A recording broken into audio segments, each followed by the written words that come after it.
Okay, sorry.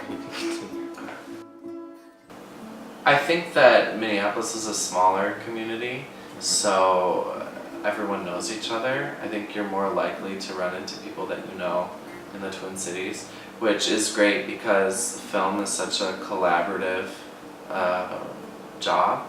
And so when you work with the same people a lot, you get to know how people like to work, kind of like what their tics are on set, how they like things to be organized. So I think it's nice being part of a small film community because when you know how everyone likes to work, you can move really efficiently as a group. So I think the importance of having a film community locally comes down to telling the stories that are here locally. Right now, this market used to be the fourth largest market in the country before there were production tax incentives, which are state incentives to bring work into the state. As soon as those came into play, a lot of other states got ahead of us, and we went from being fourth to being virtually off the map.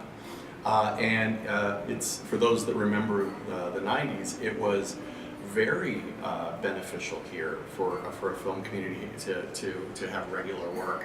The production houses and equipment rental locations, we use dry cleaners. Whenever a movie comes to town, they just spend money.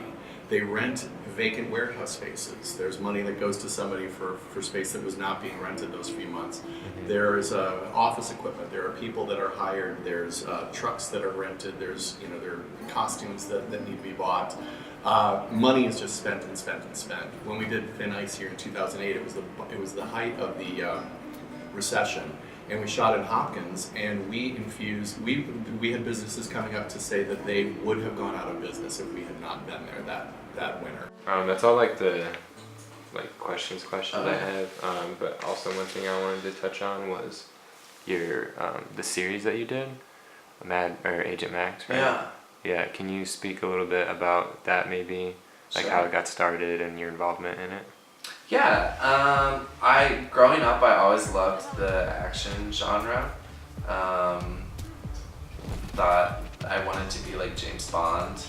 I love the fight scenes, jumping off buildings and drifting cars and saving the world. But as I grew up and also kind of realized that I'm queer, not that it was all that great of a realization, but I also realized that my favorite genre of movies didn't have any representation of queer people in it. So I had in my head that I wanted to make this kind of really gay, really violent action series for a while. So initially I hadn't really intended for it to be a drag queen web series.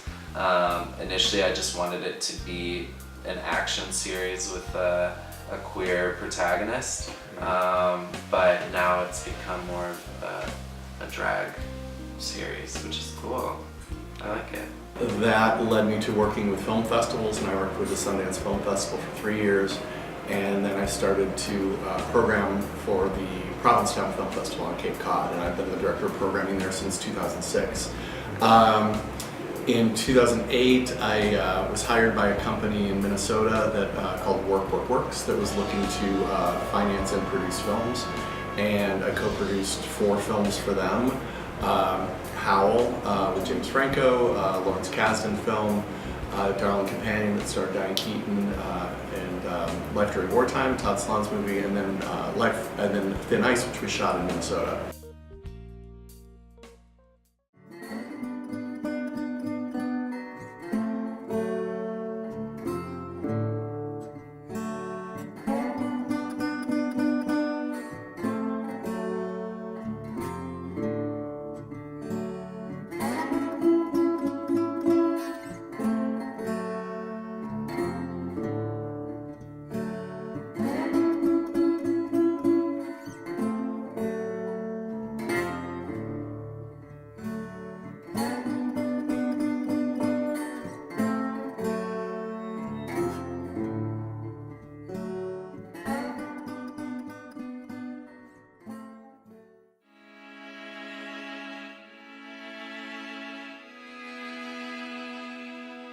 When you tell a lie, I'll be your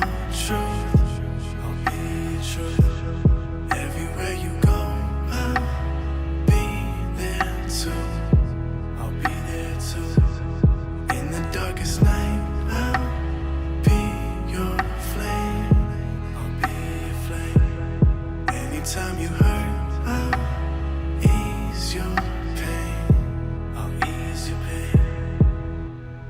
You are not the only person who has a dream.